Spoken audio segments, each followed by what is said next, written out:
欢迎收听6月25号的迦南之声，我是世谦牧师，大家平安。我们今天要一起来分享的是哥林多前书7章17到24节。哥林多前书7章17到24节，在这个分享当中呢，我要来跟大家说一个故事。这个故事呢，是发生在100多年前的故事。而这个故事的内容是有一个人他写下的日记。他写说搬进我自己所租的房子并不是一件困难的工作，除了2个木箱以外，我没有其他东西。我没有床，没有椅子，没有桌子，但是有一间自己简陋的小房子，要比身处在很大豪华的屋子里面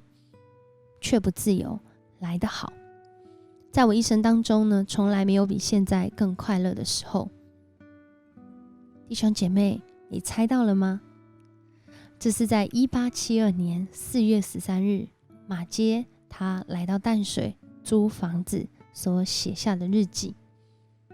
我们在这样的一个日记里面感受到，自由而贫穷远比富裕却不自由更好。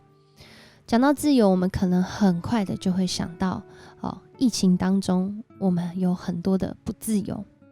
但是在疫情当中，你有没有发现其实你是很自由的呢？在今天的经文里面呢，这个保罗他在回应哥林多教会面对自由的议题。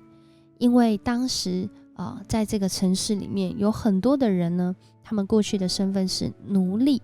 但是他们后来被转做这个自由人，而定居在哥林多的这个城市里面。一个长久被奴役的人，当他突然有一天得到了自由，他知道什么是自由吗？在今天的经文里面就讲到了几种人一种人就是犹太人，信主的犹太人，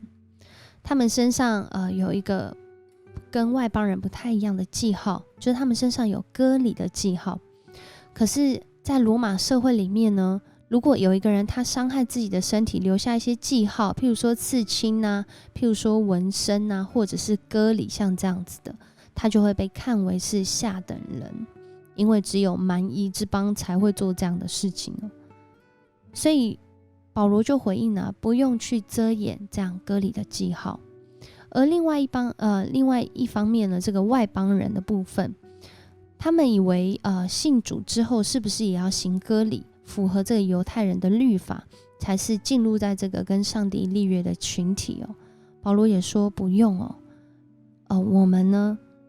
有没有割礼都算不了什么，重要的是信主之后我们是不是服从上帝的命令每一个人都应该要保持蒙召时的身份，因为在这当中呢，有一些人他是人，有一些人他是奴隶。他在这边就用这样的一个比喻，更多的去提到我们跟主耶稣基督的关系。他说到如果你当时是一个奴隶的身份没有关系，但是只要你有获得自由的机会你就要去争取自由。在当时恩主制度的社会底下有很多的奴隶因为奴隶在那个时代就是财产，他们没有主权主张自己所以很多人可能被主人虐待被带去做一些违法的事情因为主人叫你做你就必须得做嘛，或者是欺负你之类的，都有可能会发生在奴隶的身上。所以保罗就提醒这些奴隶的身份的人，不是说你要赶快去变成自由人，是你虽然仍然在这样的身份当中，但是你可以争取自己自由的机会。这个自由是什么样的自由呢？在这边就有讲到一个奴隶蒙主呼召，便是主所释放的人；一个自由的人蒙召，就成为基督的奴隶。意思是，如果你是一个奴隶的身份，在当时，那你是被主释放的人，你不用活在那些伤害不用活在那些淫乱，不用活在那些犯罪跟罪恶当中，是要去争取这样的自由的。但是如果你已经是一个自由的人，你蒙召了之后别忘了他们很多人以前是奴隶的身份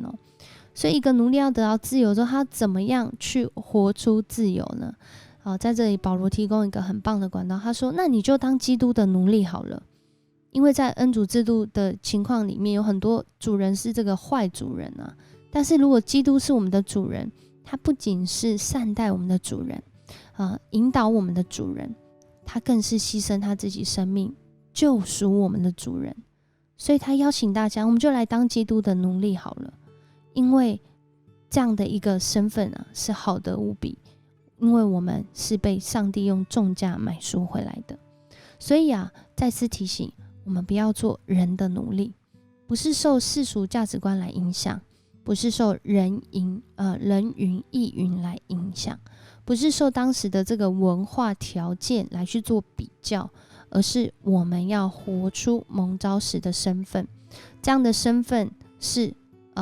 服从上帝命令的身份，这样的身份是基督的奴隶的身份，这样的身份呢，是让我们在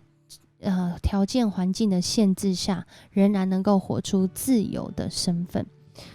回到马偕的故事，我们看见当他来到台湾，他是放弃了自己很好的生活环境跟这个工作的机会，但是他来到台湾之后，他其实也没有忘记自己的身份，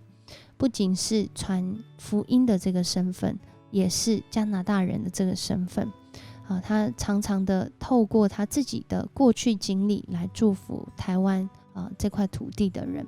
所以上帝给我们有不一样的身份，让我们在我们的岗位上面能够透过我们能够做的来活出上帝的命令，来活出